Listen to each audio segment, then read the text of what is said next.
everyone. Welcome to the Letelier-Moffitt Human Rights Awards. My name is Tope Folarin, Chair of the Board of Trustees of the Institute for Policy Studies, and it's my privilege and pleasure to welcome you on behalf of IPS today.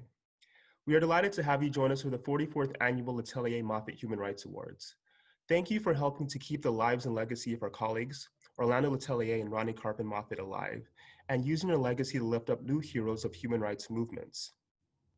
Each year we gather to recognize and honor new human rights champions in the names of two IPS colleagues who were killed by a US-supported dictatorship in 1976. Orlando Letelier was a prominent critic of the Chilean dictator Pinochet. Ronni Karpen-Moffitt was a young woman who worked at IPS as a development associate. On September 10, 1976, the Pinochet regime declared Orlando a traitor and revoked his citizenship. 11 days later, in September 1976, they killed him and Ronni with a car bomb, just 5 blocks from IPS's Washington, D.C. office. This year, at a time of such great pain and struggle, I'm more grateful than ever to be surrounded by so many dear friends and inspiring heroes. We had hoped to gather in one place, but instead, we figured out a safe and responsible way to come together to share ideas, talk about the future, and honor the work of these human rights champions. One silver lining with a virtual event is that this allows us to reach our friends and allies across the globe.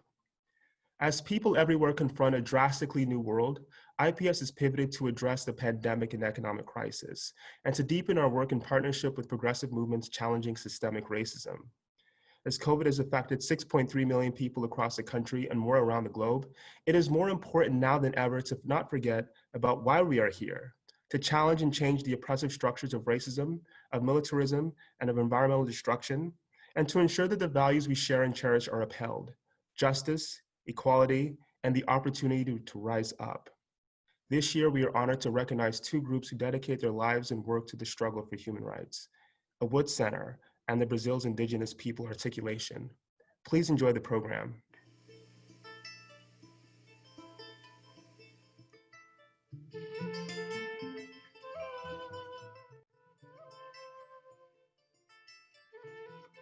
I'm the son of Francisco and the grandson of Orlando. Thank you for virtually showing up to the 44th anniversary of Ronni Moffitt and Orlando's death. In Sheridan Circle, long before I was born, two beloved souls were taken from us. The circle started off as a place of tragedy, yet together we have forged it into something more, a place that we can come together and reflect on what's worth fighting for. And over time, we have changed the meaning of that place, which I think is pretty cool. There's a lot in this world that I would like to change. And when I have doubts in myself, it is the memory of Ronni and Orlando that reminds me of what is possible. And sometimes that's all you really need, right? Just a little reminder of how powerful we all truly are. Pobrecito mi corazón, no mantiene la culpa, corazón, de haberla querido tanto, corazón. Dale, paso con sentimiento, compadre,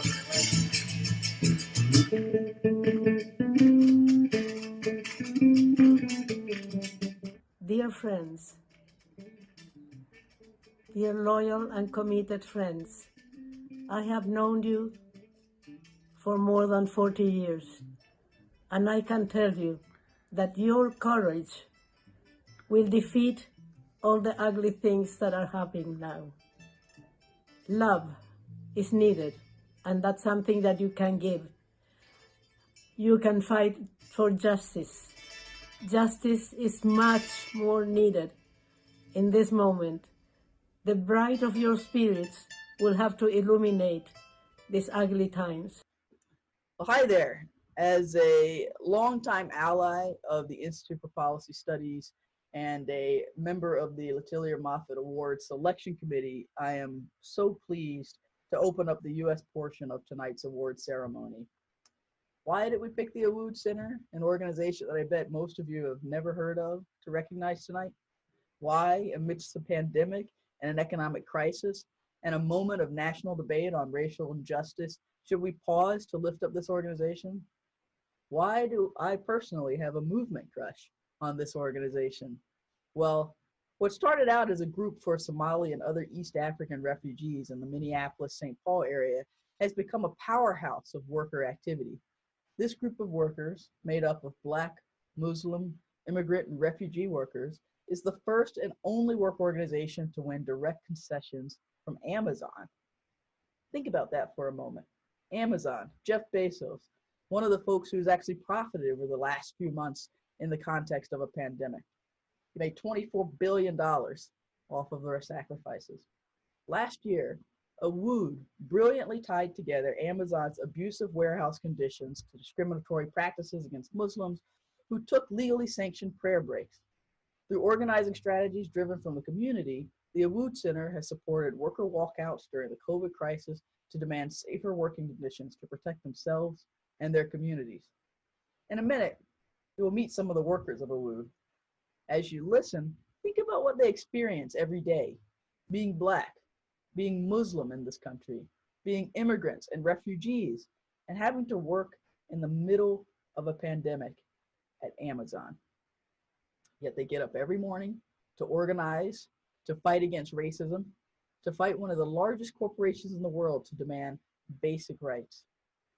They are the ones who recognize that this isn't about any one individual. It's about building collective power with a movement full of courageous leaders. You're in for a treat. Presenting the award to the AWUD Center and its leader, Abdi Mousse, are two of the fiercest fighters for worker and immigrant rights in this country. They know the issues, the challenges of Black and brown immigrant workers because they've lived that life. Before being elected as champions of justice in the United States House of Representatives, that's what they were doing.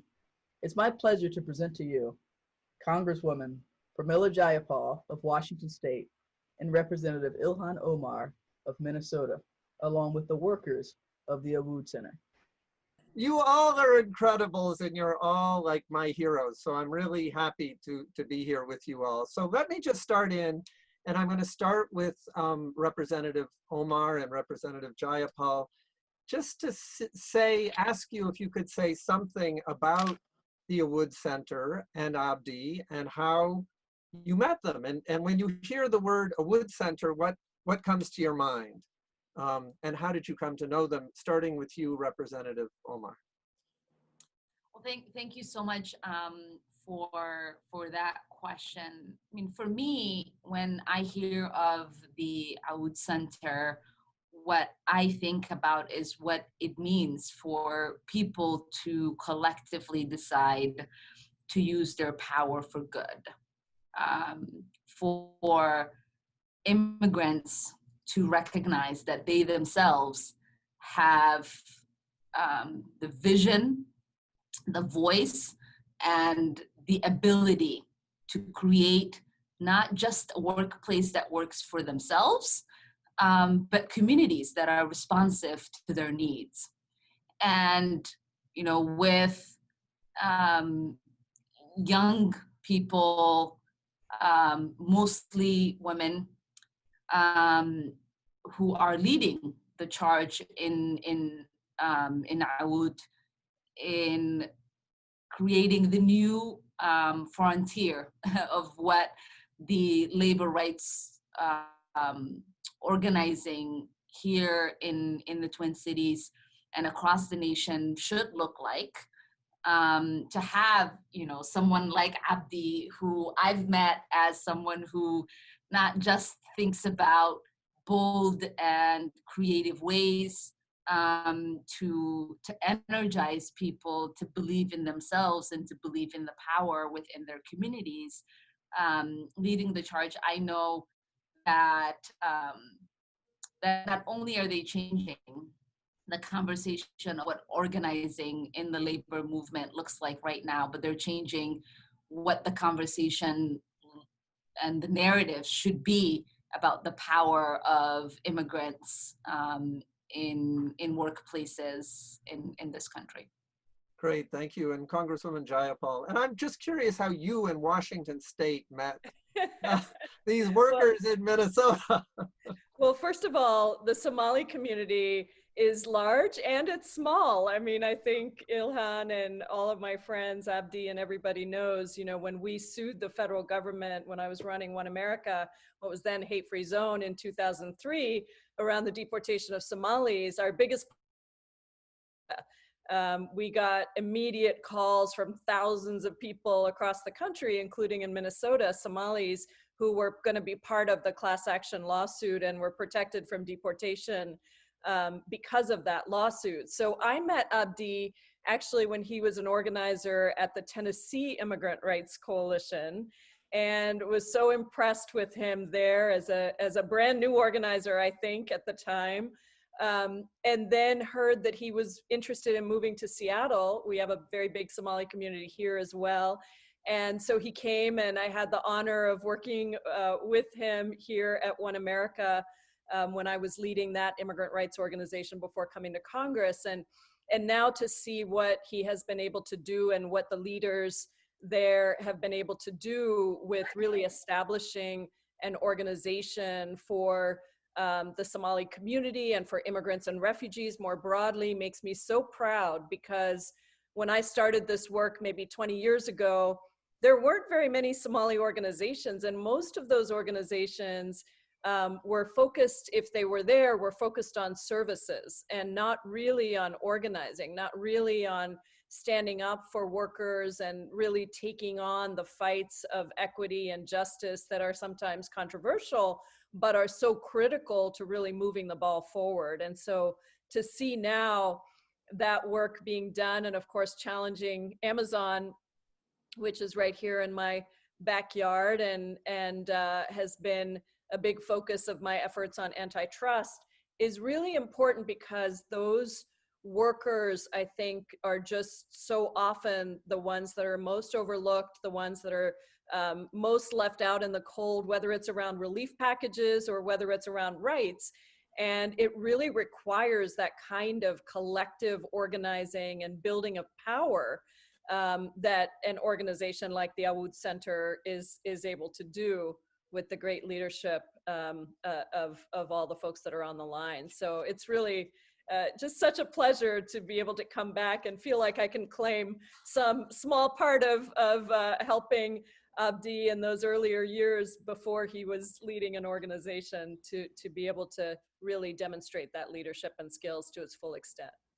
Well, fantastic. Thank you. And in addition to Abdi, we have two workers from the AWUD Center who are joining us here today, Nemo and Mohammed. And we wanted to ask you each if you could just tell us in one story of what it is like. Here you are, you're workers, you're immigrants, you're Black, you're Muslim, you're in the midst of a pandemic, and you're organizing against one of the biggest corporations in the world. Hi, everyone. Somali ku hadla Soomaa. I can speak Somali, correct? Ha. Marka maxaa ii sheeg aniga magacayga waa Nimco Hirad, waxaan ka shaqeeyaa MSD1. Assalamu alaikum to all of you. My name is Nimco Hirad. I work at MSP1, and I've been working there for the past 4 years. During this time, I've had a lot of different problems. And throughout this time, when we decided to first speak about our issues, some of those things were being asked to pick up heavy items that were more than what we were originally hired for. My coworkers and I and other women that worked with me decided we should go seek help. This is when we had the idea of coming to AWUD, try to protest about what's happening.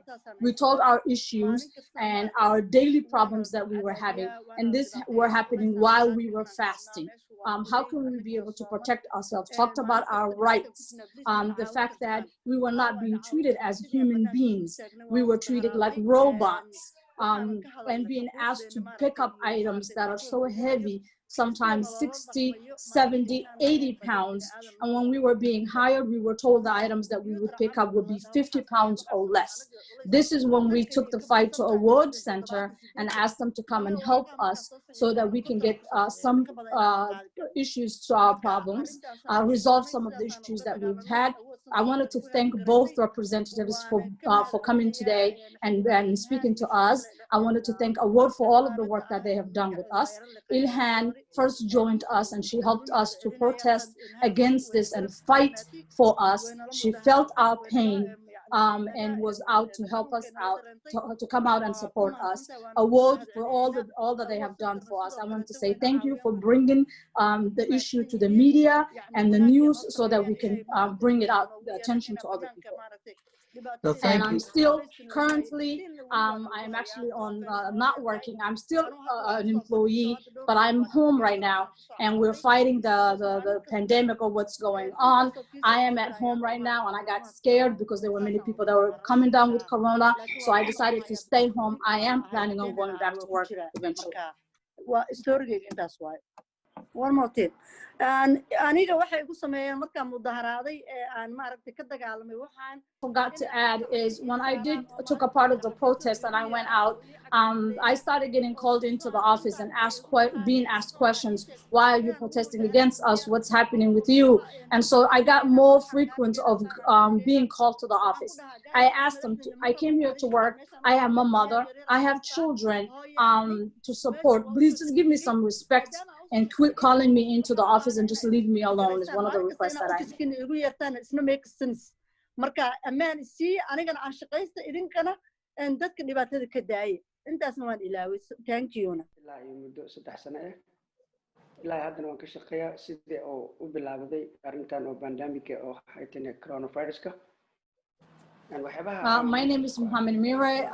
I have worked for Amazon for the past 3 years. I still work there, especially in this pandemic time with coronavirus being an issue. The biggest thing that I have with Amazon is the long hours. You don't get any help. You stand for a long period of times without breaks. You have 2 breaks. There's something called tag time, where only the managers know about it. You're not really aware of it until your productivity level has lessened or goes down. When you go to the bathroom, for instance, and when you come back from the bathroom, your productivity level kind of goes down. And that affects you in a negative way. You can be treated as a human being. You can't stand for those long period of hours and expect to come home. When you do come home, you're so tired that you're not able to hug your kids. You just want to just go to sleep and just rest. That's how exhausted you are. So those are the biggest thing that I have with that is those hours. For instance, I've never seen a company where you work for 10 hours and not get any rest. You do take the small amount of break that you take is lesser than what most people have taken.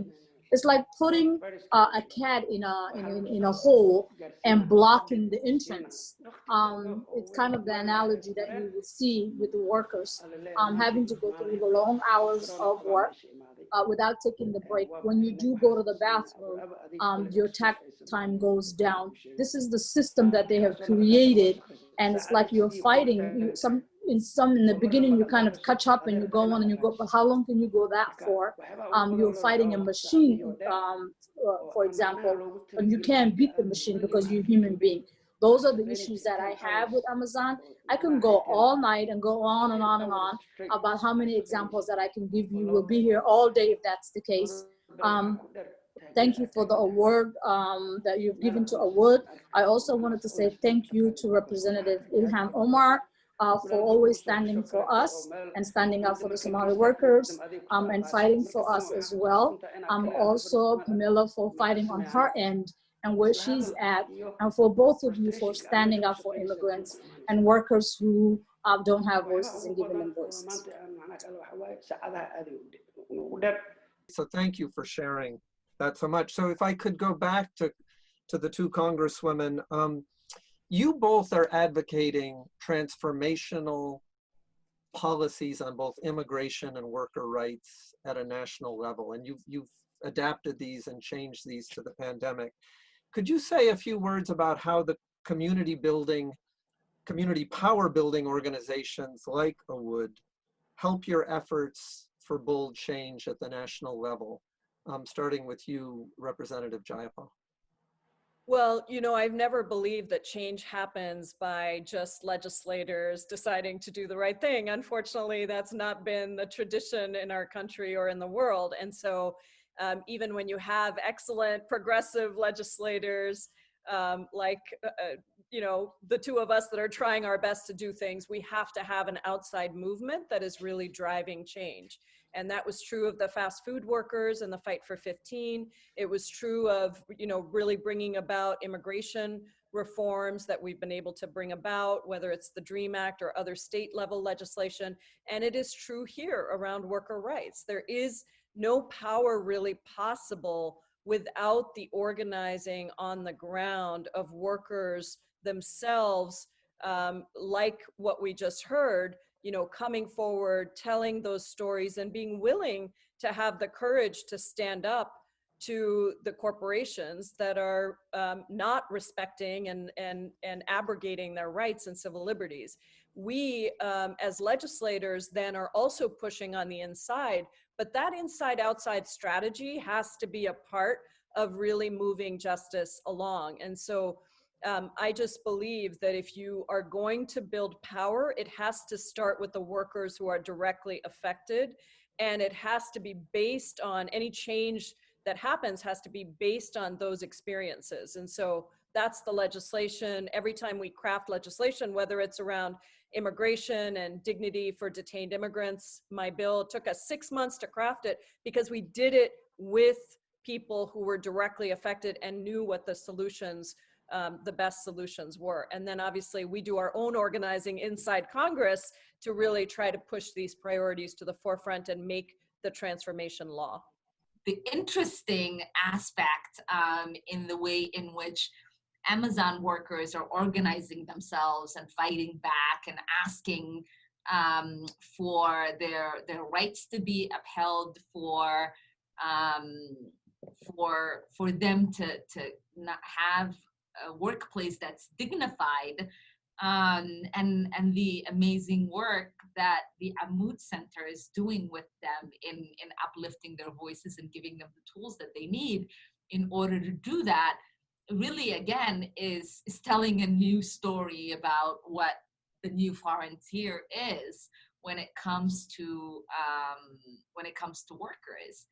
The growth, I would say, in the Somali community in not only recognizing their collective power, but the connection between their immigration status, the working conditions that exist in their workplaces, to the housing conditions they're living in, to the needs of wanting to have people who are Somali represent them so that they don't have the need to have translators communicating the policy changes they need, has exponentially grown. The things that we're seeing today in the Somali community here in Minnesota, I don't think Abdi and I could have even dreamt 8 years ago, when we would sit around on Saturdays thinking about ways we would get people involved to organize and to awaken, right, our community to realizing that we do collectively have power to change our society, to change our surrounding. And so it is really exciting to see that there is a direct response from community that is saying we need to see change in immigration policy, we need to see change in the working conditions, in the places that we work in, and the ways in which policymakers are responding and creating those policies that are directly responding to those asks. It is my great honor to present the 2020 Letelier-Moffitt Human Rights Award to the AWUD Center, and to say thank you so much for all of your work on behalf of all of us. Thank you so much. It's a great day for us, for the workers at Amazon who have been fighting for their rights for the last 4 years, for their courageous, selfless, I think, energy. And I would like to thank my colleague, and my representative, Omar, my friend. She's one of us. She's from the community. I know she's one of the most fearless people I know in the community. So thank you for listening as well, and thank you for your always, being there for us. And I would also like to thank my former boss, my best boss, Pramila Jayabal, my friend, and the most really focal voice for immigrant rights, for workers' rights. It's an honor to see you. I know representing Seattle. I look forward to working with you, and thank you so much for giving me the opportunity to really learn a lot of organizing that I utilized today from my days back in Seattle. So thank you for being one of the most strategic brains I know in the community, in the organizing world and the politics. Well, congratulations to the AWUD Center, and thank you so much for the Institute for Policy Studies for recognizing and uplifting the stories of people who are truly fighting for justice in places where it is extremely challenging, and who are paving the way for what it means to truly be an American and to show up and to take your place in society and to say, I see this not working for me, and I am going to actively work to try to create a better society for everyone. As a close IPS ally for decades and as an IPS board member, it is my pleasure to introduce a great artist, Manny Wells. Growing up in a musical family in Nigeria and immigrating to the Washington area at a young age, Manny Wells leads with love for his family, his culture, and his Dhaka community. His genre melding music seamlessly combines elements from soul, hip hop, folk, rock, Native African instruments, and more into an intimate, stirring sound that anyone can find sanctuary in. On top of performing for mass crowds of Dhaka protesters in packed concert venues across the US, Manny Wells contributed to a Grammy Award-winning album entirely composed of Dhaka musicians, American dreamers, voices of hope, music of freedom. Hello everyone, my name is Manny Wells and I'm happy to be alive.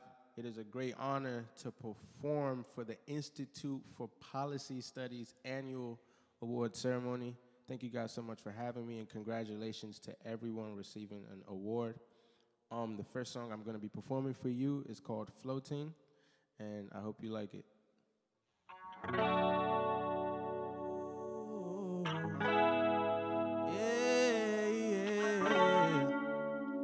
Floating. Every time I'm with you, I feel like I'm flying. Got me feeling like I'm in the cloud. Every time I'm with you, I feel like I'm floating, floating through your world when I'm inside. Got me floating, floating, floating when I'm with you. Got me floating, floating, float when I'm inside. Floating, floating, floating when I'm with you. Got me floating, floating. Time is never a factor when we're together. As I hold you in my hands and my fingers do a dance, scrolling up and down, oh baby, you might be dangerous. So much more to explore, you make me feel for more. Every time I'm with you, I feel like I'm flying. Got me feeling like I'm in the clouds. Every time I'm with you, I feel like I'm floating, floating through your world when I'm inside. Hey, got me floating, floating, floating when I'm with you. Got me floating, floating, float when I'm inside. Floating, floating, floating when I'm with you. Got me floating, floating. When I'm in your feeling your love and your touch. I feel like I'm the man in your heart, feeling your love. And I'm in your heart, feeling your love and your touch. I feel like I'm the man.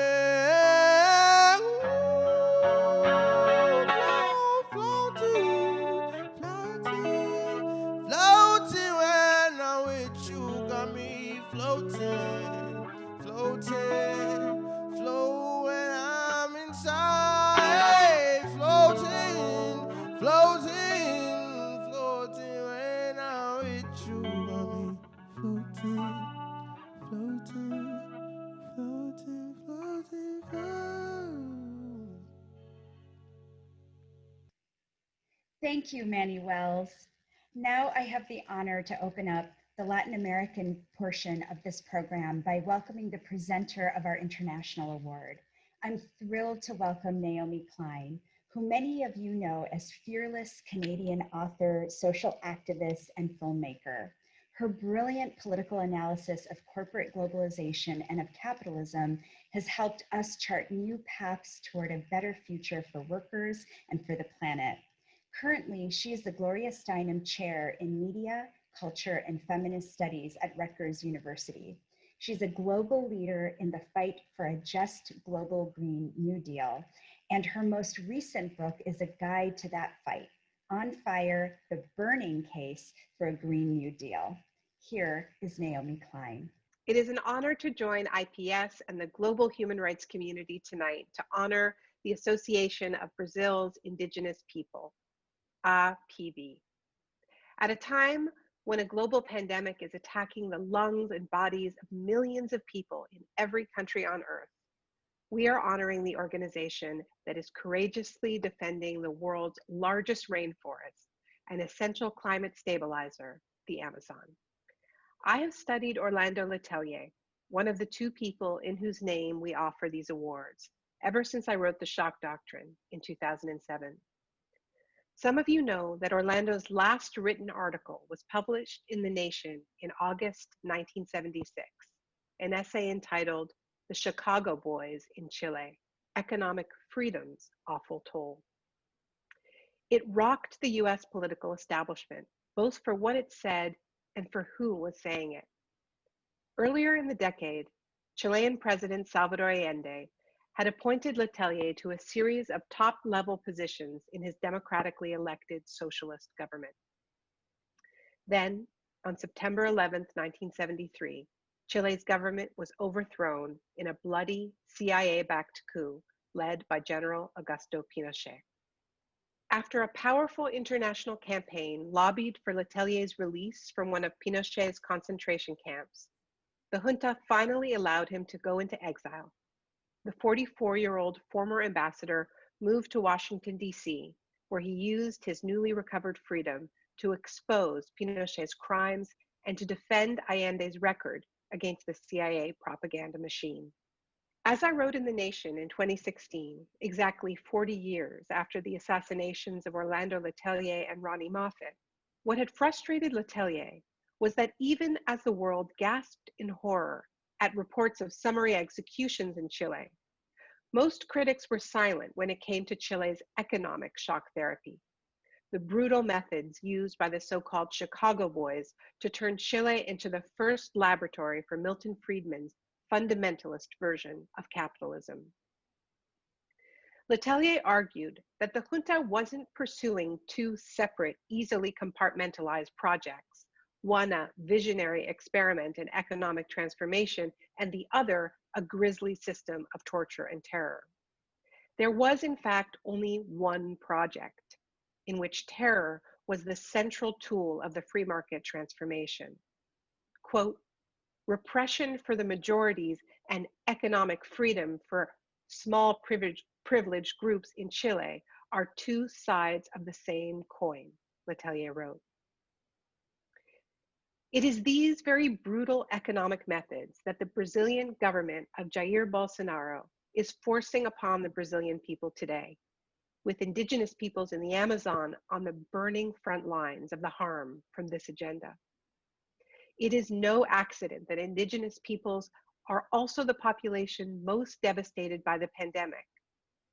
This negligence is part of the same economic agenda, and disease has been a tool of colonial land grabs since the earliest days of conquest. Bolsonaro's version of the shock doctrine involves the rapid theft and subsequent sale of the Amazon to the highest bidders, be they the rapacious mining companies or corporate agribusinesses or massive cattle ranches. To them, the Amazon rainforest is not a home to thousands of Indigenous people and hundreds of distinct cultures that defend the ecosystem with their lives, but instead, the very existence of these communities are treated as a nuisance to be burned down for the land and the riches beneath the land. Bolsonaro's policies also target Brazil's Afro-descendant, women, and LGBTQ populations. Standing tall in the way of Bolsonaro's grotesque plans is APIB, a collective movement of Indigenous populations across the country. APIB represents the strongest Indigenous political force in Brazil today. It works constantly to pressure the government to uphold the Constitution and Indigenous rights. It is tireless in its demands for the approval of new legislation that would further enshrine the protection of Indigenous lands, end violence against Indigenous communities, support the health of Indigenous populations, and guarantee their access to education. In August 2019, APIB organized a women's march that gathered more than 3,000 Indigenous leaders from across Brazil. That same year, Indigenous leaders from South and Southeast Brazil occupied the Ministry of Health to oppose the dismantling of Indigenous health policies. Every year, APIB organizes the annual Free Land Camp that draws more than 4,000 Indigenous peoples from more than 200 communities fighting for territorial rights. Since March of this year, COVID-19 quickly overwhelmed Indigenous communities in Brazil, with the mortality rate among Indigenous peoples quickly outpacing the rest of the population, an unprecedented humanitarian disaster. With more than 30,000 Indigenous peoples infected, APIB launched, together with all of its grassroots organizations, an international mobilization to save lives. The Indigenous Emergency Plan presented strategies to confront COVID-19 in Brazil and called on international solidarity for support. Additionally, APIB launched, with other organizations in the Amazon, a campaign to demand an Amazon-wide moratorium on any extractive activity or industry that involves the entering of foreign persons or an increased military presence in Indigenous territories. Now it's my pleasure to turn over the floor to the coordinator of APIB, Sonia Guajajara, one of the most prominent Indigenous leaders in the world today. With degrees in nursing and special education, Sonia was the vice coordinator of the Coordination of Indigenous Organizations of the Brazilian Amazon, and in 2018, she was the first Indigenous woman candidate for Vice President of Brazil. It is my honor to present the 2020 Letelier-Moffitt Human Rights Award to Sonia Guajajara and the Association of Brazil's Indigenous Peoples.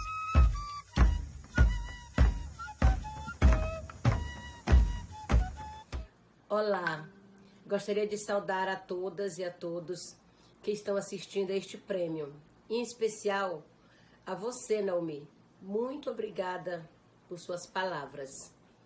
Em nome da Articulação dos Povos Indígenas do Brasil, a APIB, eu estou aqui para agradecer por este prêmio. Ele é um reconhecimento importante do trabalho que a APIB vem desenvolvendo. Os povos indígenas protegem a floresta amazônica contra um governo genocida, que valoriza os lucros das corporações internacionais em detrimento da vida, muitas vezes da nossa própria vida.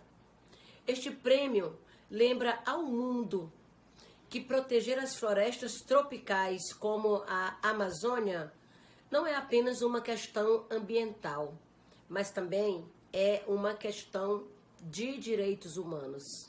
O Brasil é um dos lugares que se tornou mais perigoso para os defensores e defensoras dos direitos humanos e defensores do meio ambiente.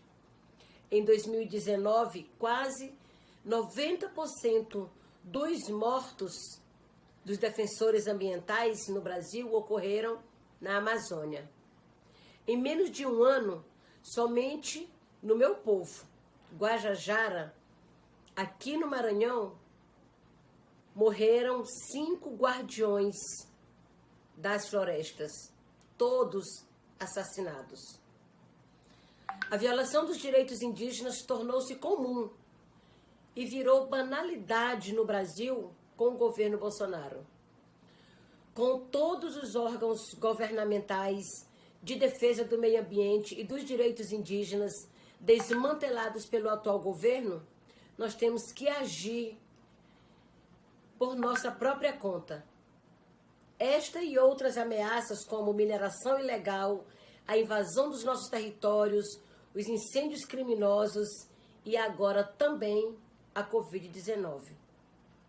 A APIB está monitorando os casos da Covid-19 entre os povos indígenas e já são quase 1.000 pessoas indígenas mortas, mais de 30.000 pessoas contaminadas e 158 povos afetados em todo o Brasil.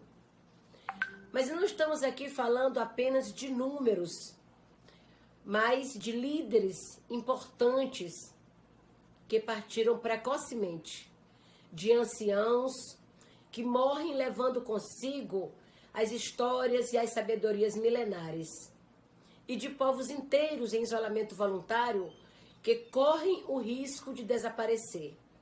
No ano passado, o mundo ficou horrorizado quando a floresta amazônica incendiou com plumas de fumaça que podiam ser vistas do espaço, com a poluição que transformou as cidades do Brasil em noite durante dias.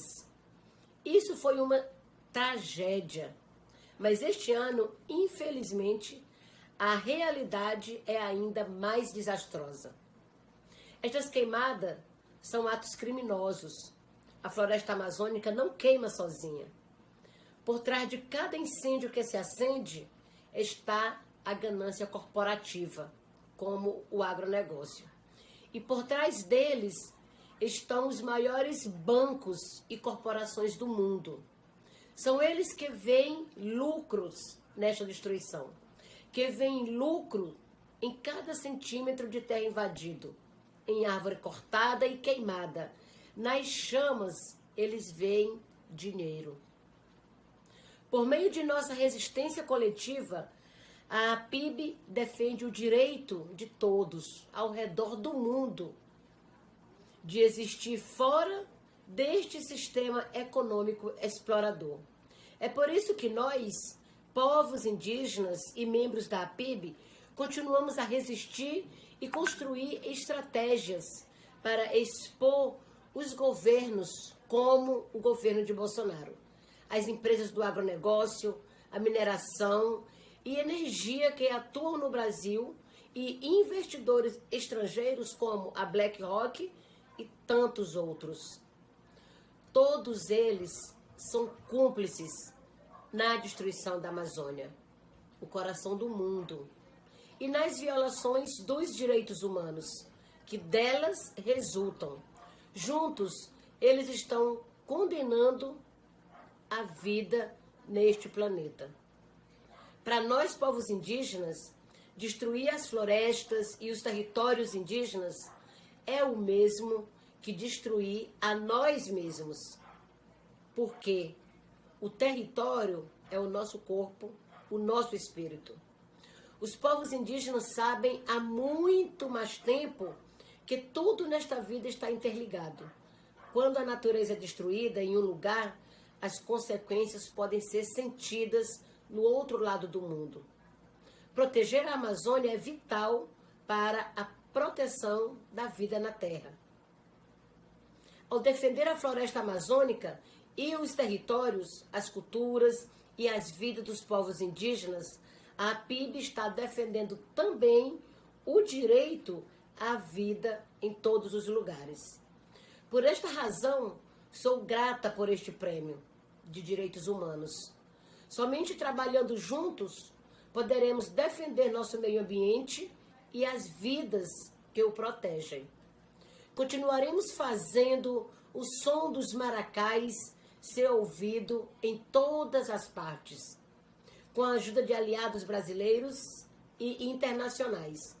Continuaremos lutando em nossos territórios e comunidades, no Congresso Brasileiro, no Supremo Tribunal Federal, nas cortes internacionais e nas redes, pelo nosso direito de existir.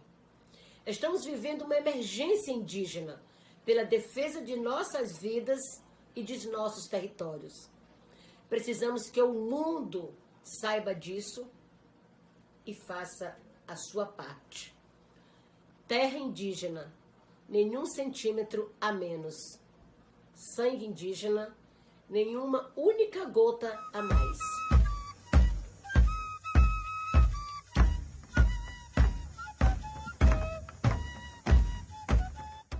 Hello, I'm Noura Erakat, and I want to share why I love IPS, why I'm on the board, and how together we can build a better world and build the arc towards justice.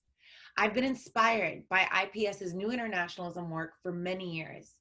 Phyllis Bennis, director of the New Internationalism Project, and Hudi Peterson-Smith, the Michael Ratner Middle East Fellow, are working with activists and leaders from key US and international social movements to help build internationalism and connections between anti-racist, climate justice, immigrant rights, and other movements that together are challenging war, occupation, and empire. For more than 5 decades, IPS has used its research and policy work to support vibrant social movements and to combine their power with the power of culture. Today, people around the world are coming together to tap into the power of human connection and strengthening communities. Because of the pandemic, the resulting economic crisis and systematic racism, IPS's work has become more important than ever. As we work to confront these crises, we need your help. We can't do this without you. IPS has set a goal of raising $15,000 tonight. Can you help us reach that goal? All proceeds will be split among IPS and its 2 awardees, the AWUD Center and the Association of Brazil's Indigenous Peoples. Please visit www.ips-dc.org/donate. A gift of any amount can help support critical work. You are essential to this fight, and it's your dedication to progress, to humanity, and to visionary change that will take us from despair to hope. This is how we transform the current moment of burning rage and political energy into real, permanent change. By donating, you're proving that in times of uncertainty, generosity can bring the whole world together. Now, we will have another selection from Manny Wells. Thank you. Okay. Yeah. Ooh. This song is called A Million. It's a song about self-love. So I hope you love yourself after this. Yeah. Million, million, million, million, million, million, million, million, million, million, million, million, million, million, million, million. I tell you the truth all the time. If I say it's true, I'll be lying. Need to let you go, it is time. Feelings got to know, we got nothing to show. Terrible psycho, yeah. A million thoughts, a million words, a million times I put you first, a million days, all the lies kept me down. Gonna love myself, and I don't need your help. I don't need your help, I don't need your help. There's no greater love than God himself.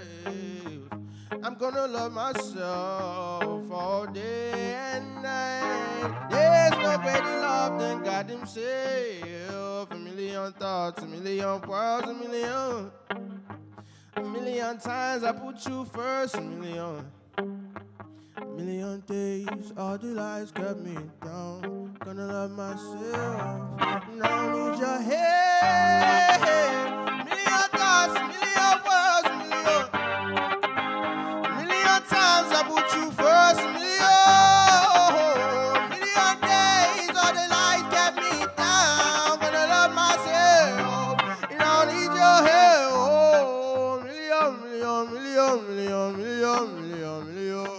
Million times I put you first, but not no more. A million days, all the lies kept me down. Gonna love myself, now I need your help. Now I need your help. Now I need your help. Gonna love myself. Yeah. Hey. Million.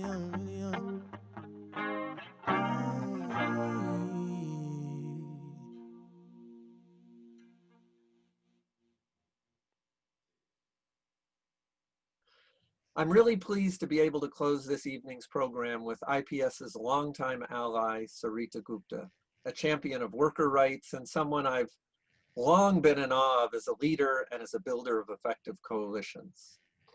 We know you all this evening have drawn inspiration from the workers and Indigenous people who you've just met. If these brave people working in the hardest conditions can stand up to the pandemic and to systemic racism and misogyny and to corporate abuses to champion the rights of their communities, imagine what all of us working together can do. Sarita. In these dark times, we ask you to draw from the strength and the genius of those who came before us and those who have emerged over the past 6 months as new heroes. There have been points in our history when great tragedy has given way to the moments of transformative change. Think, for example, of the Triangle Shirtwaist Factory fire of 1911. That factory's owner viewed his employees, mostly immigrants and young girls, as common criminals who needed to be locked into their workplace. When a fire broke out, they were trapped. 146 of them died. The images of those girls transformed for decades how people understood corporate greed and the plight and rights of workers. Out of this tragedy came the outrage, and out of that outrage, a powerful trade union movement spread across this country that organized millions and culminated in the massive advances in labor laws that workers won in the 1930s. Likewise, over the past 7 months, the tragedy of the pandemic has transformed the way the world sees the heavily immigrant and Black and brown workforce that is doing the often dangerous work to keep our country going. Most of us now see as essential the immigrant domestic worker who cares for our mother, the nurse who performs hundreds of COVID tests each week, the postal worker who delivers our mail, the firefighter battling the climate-fed wildfires, the grocery worker who bags our food. But are they afforded basic rights and decent wages? Some are. Many, like the Amazon warehouse workers, aren't. Today, thanks to the work of IPS and its allies, 7 months of pandemic and economic crisis and the movement for Black lives has generated outrage over who profits from crisis and the terrible treatment by our government, by large corporations, of millions of essential workers. IPS's work on the billionaire pandemic profiteers juxtaposed against the meager wages of these new essential workers helps put into focus the ways we need to transform our societies so that people and the planet can thrive once again. Just as the Triangle Fire galvanized a generation, the multiple crises of today can be a launching pad of transformative change. Sarita, thank you. And also thank you. You mentioned the movements of the 1930s that brought us those big reforms. I also want to thank you for the work that you and Ai-jen Poo and others have done for the workers who were left out of those reforms, domestic workers, farm workers, and working now 80 years later for justice for them. I also want to thank all of you who are here with us tonight. As you know, at IPS, we are in deep conversation with our allies in powerful social movements like the Poor People's Campaign and the Movement for Black Lives. We're deeply aware that there are many possible futures for this country and for the world. We know from the history that Sarita has just recounted that massive collective action across different organizations, what Reverend Barber of the Poor People's Campaign likes to call a fusion movement, will be required to turn history around and move us towards transformative change.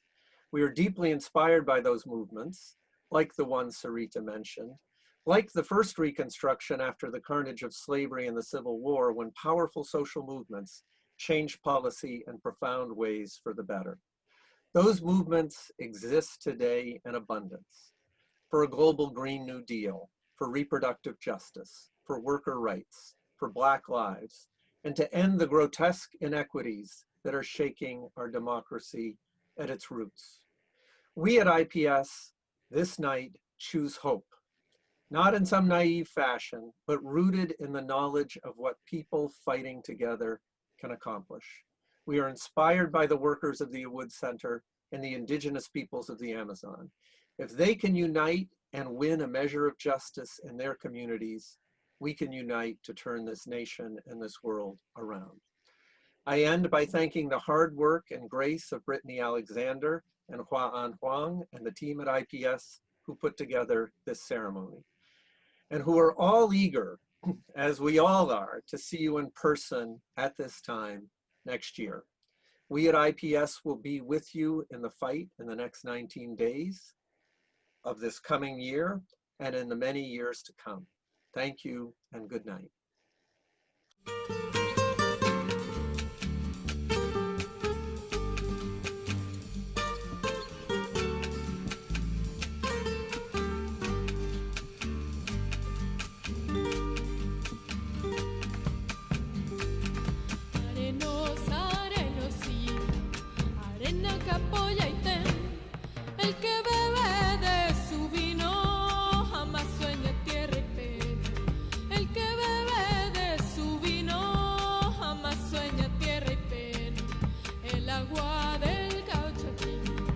Padre de